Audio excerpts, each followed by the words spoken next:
මගහැරුණු ප්‍රේමය 17 වන කොටස. කියන්න පුතා ඕනි දෙයක් කියන්න. ඇයි ඔයාට මාව විශ්වාස නැද්ද? අනේ ඇයි ආච්චි එහෙම කියන්නේ? අනිත් හැමෝටම වැඩිය මට ඔයාව විශ්වාසයි.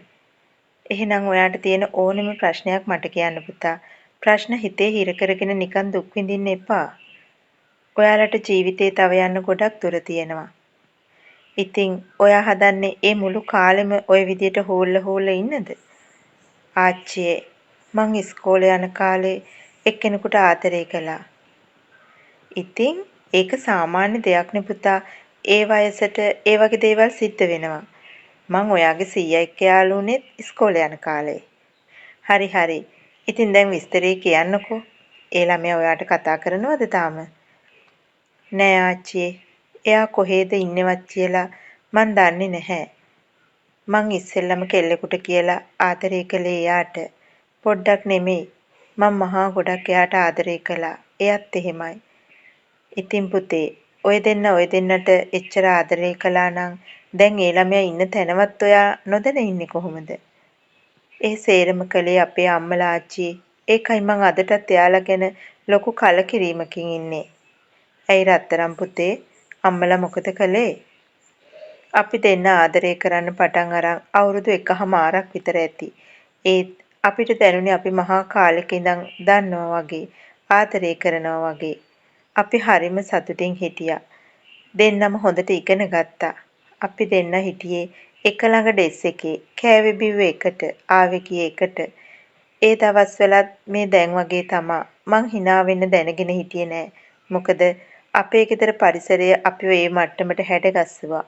කා එක්කවත් hina නොවි කතා නොකර අනිත් එකාව අභිබවා යන්න ඕනි කියන හැඟීම යාලා අපේ ඔළුවට දැම්මා. ඒත් එයා ඉස්කෝලේ අපේ පන්තියට ආවට පස්සේ එයා තමා මට hina වෙන්න ඉගැන්නුවේ. අනිත් අයට ආදරේ කරන්න ඉගැන්නුවේ. අනිත් අයට උදව් කරන්න ඉගැන්නුවේ.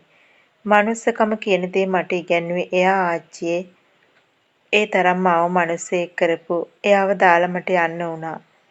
මං රට යන්න බෑම කිව්වා. මාව ආච්චි ළඟ නවත්තන්න කියලා මං අම්මලට නොවඳිනා වැඳුම් වැන්දා. ඒ මට එයාව දාලා යන්න බැරි හින්දා.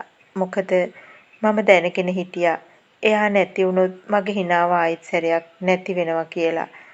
ඒක එහෙමම වුණා ආච්චියේ.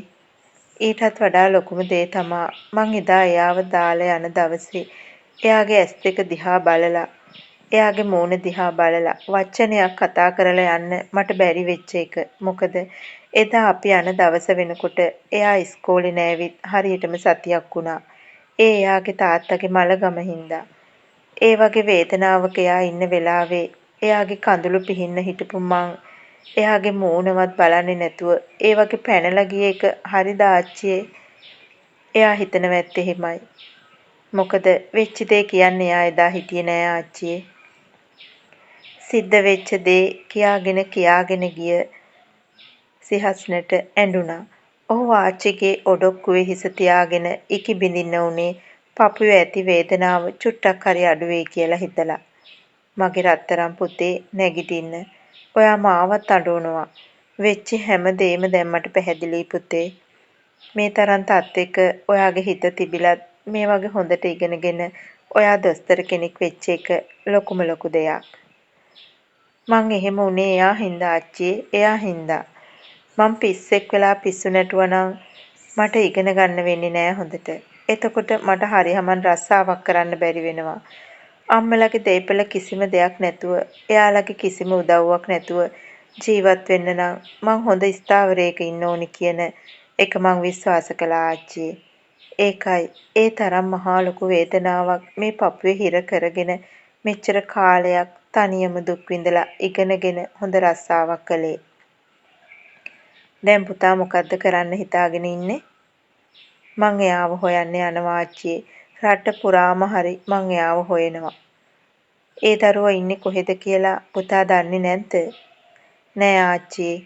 ඒ වෙනකොට එයාලට ස්ථිර තැනක් තිබුණේ නැහැ. එයාගේ තාත්තා වැඩ කළේ ස්ටේෂන් එකක පුංචි කම්කරුවෙක් විදියට.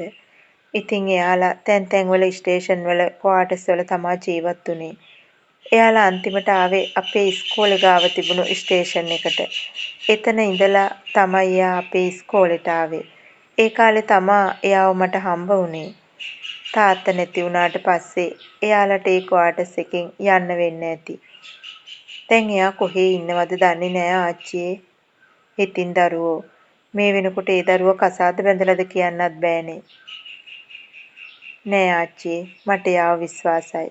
අපි අපිට ආදරය කරපු තරමට මං එයාව විශ්වාස කරපු තරමට එයා මාව විශ්වාස කරපු තරමට එයාට බෑ කොහොමත්ම වෙන කෙනෙක් කසාද බඳින්න. මං එදා එනකොට එයාට ලියුමක් ලියලා තියලා එයාගේ යාළුවට දෙන්න කියලා ආවේ. එයා ඒක දෙන්න ඇති. මම ඒකේ ලිව්වා ආච්චියේ ලෝකේ කොහේ ගියත් කවදා හරි මං එයාව හොයාගෙන එනවා. ඒ එනකල් එයාට මං වෙනුවෙන් බලා ඉන්න කියලා.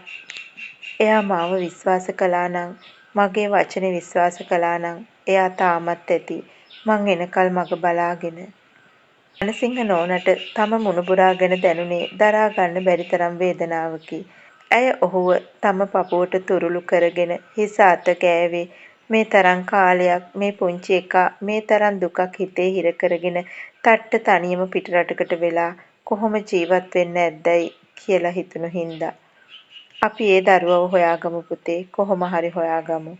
ඒ දරුවා කසාද නොබැඳ තාමත් තනිකඩව ඔයා වෙනුවෙන් මග බලාගෙන ඉන්නවා නම් මොන ප්‍රශ්න ආවත් මං ඒ දරුවව ඔයාට කසාද බඳින්න වැඩ සිද්ධ කරනවා. මගේ රත්තරන් ආච්චියේ ඔයාට ගොඩාක් පිං මගේ හිත තේරුම් ගත්තට. මට ඔයාව තේරුම් ගන්න පුළුවන් පුතේ.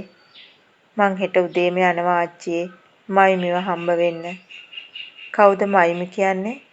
ඒ එයාගේ යාළුවා. එයාට තමයි මං එදා ලියුම දීලා ආවේ. මොකක් හරි දෙයක් එයා දන්නවද කියලා බලන්න මං යනවා ආච්චියේ. පුතා හොඳ විදිහක් කරන්න. මේ තරම් ආදරයක් පුතාගේ හිතේ තියෙද්දි ඔයාට ඒ දරුවව හම්බ නොවී තියෙන්නේ නෑ පුතේ. ඔයා මට ලොකු හයියක් ආච්චි අම්මේ. අන්න අර කට්ටිය මේ පැත්තට එනවා. ඔයාගේ කඳුළු පිහදා ගන්න පුතා. කාටවත් ඔයාගේ කඳුළු පෙන්වන්න එපා. කෝ ආච්චිගේ මුණුබුරාගේ කතාව ඉවර නැද්ද තාම? එහෙම ඉවර වෙනවද අපේ කතා නේද පුතේ? ඔන්න අපේ සිහස්න අද ලස්සන සින්දුවක් කියන්න ඕනේ. අනේ මට බැහැ නැන්දේ. මං සින්දු කියන්න දන්නේ නැහැ. ඔය අපේ අක්කා දන්නවා සින්දු කියන්න. එයාට කියන්න. බොරු කියන්න එපා මල්ලි. ඔයාට ඉස්සර කොච්චර ලස්සනට සින්දු කියන්න පුළුවන්ද? එන්න අපි දෙන්නම කියමු. සිහස්නගේ අක්කා සින්දුව කියන්න පටන් ගත්තා. අනිත් හැමෝම ඒකට තාල තිබ්බා. ඒත් සිහස්න හිටියේ වෙනම ලෝකෙක කියලා දැක්කේ රණසිංහ මැඩම් විතරයි. මිසි අපි දෙන්න තව ටිකකින් නෝනලට තේ ටිකක් අරගෙන යමු හොඳේ. සුමන අම්මා මිය සිට එහෙම කිව්වා. මතු සම්බන්ධයි.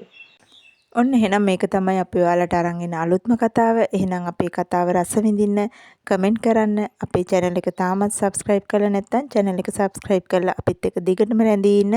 එහෙනම් ඊළඟ කොටසින් හම්බ වෙනකල් ඔයාලට සුබ දවසක්.